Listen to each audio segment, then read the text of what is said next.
Bonjour et bienvenue sur ma chaîne YouTube. Aujourd'hui, je vais vous parler d'un sujet qui a fait l'actualité récemment, le coming out de Sarah El Haïry, la secrétaire d'État chargée de la jeunesse et du service national. C'est la première fois qu'une femme ministre en exercice révèle son homosexualité en France. Quelles sont les circonstances de cette annonce? Quelles sont les réactions? Et pourquoi est-ce important? C'est ce que nous allons voir ensemble dans cette vidéo. Sarah El Haïry est une femme politique de 32 ans, membre du parti Mouvement démocrate, MoDem. Elle a été élue députée de Loire-Atlantique en 2017, puis nommée secrétaire d'État en 2020. Elle est notamment chargée de mettre en place le Service national universel, SNU, un dispositif qui vise à renforcer la cohésion nationale et l'engagement citoyen des jeunes. C'est dans une interview accordée au magazine Forbes, publiée le 9 avril 2023, que Sarah El Haïry a fait son coming out public.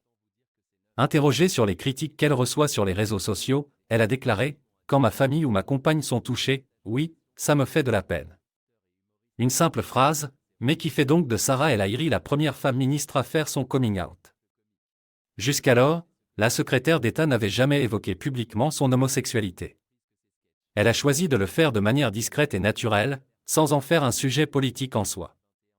Elle suit ainsi l'exemple d'Olivier Dussopt, le ministre délégué chargé des comptes publics, qui avait confié son homosexualité au magazine Têtu à la fin du mois de mars.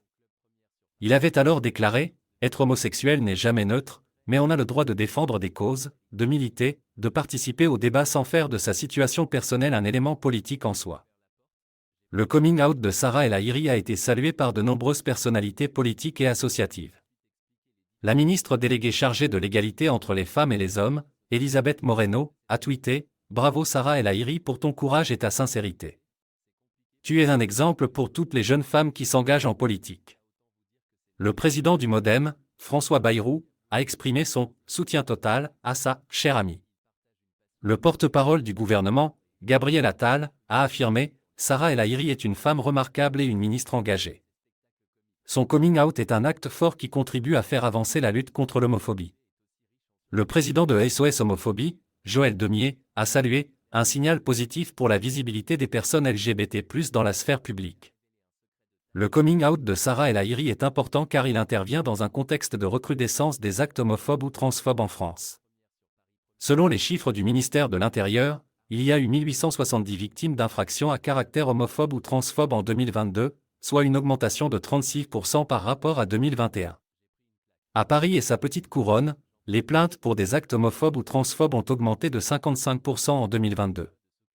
Face à cette situation alarmante, il est essentiel que les personnes LGBT+ puissent se sentir représentées et respectées dans tous les domaines de la société, y compris la politique. En faisant son coming out, Sarah El Haïry montre qu'il est possible d'être une femme homosexuelle et ministre sans que d'être une femme homosexuelle et ministre sans que cela ne remette en cause sa légitimité ou sa compétence. Elle contribue ainsi à faire évoluer les mentalités et à combattre les préjugés. Elle offre aussi un modèle positif et inspirant pour toutes les jeunes femmes qui s'identifient comme LGBT+, et qui aspirent à s'engager en politique ou dans d'autres domaines. Elle prouve enfin que l'orientation sexuelle n'est qu'un aspect parmi d'autres de la personnalité d'un individu, et qu'elle n'empêche pas de défendre des valeurs républicaines et humanistes. Voilà pourquoi le coming out de Sarah El Haïry est une bonne nouvelle pour la diversité et la démocratie. Voilà, c'est la fin de cette vidéo. J'espère qu'elle vous a plu et qu'elle vous a appris des choses.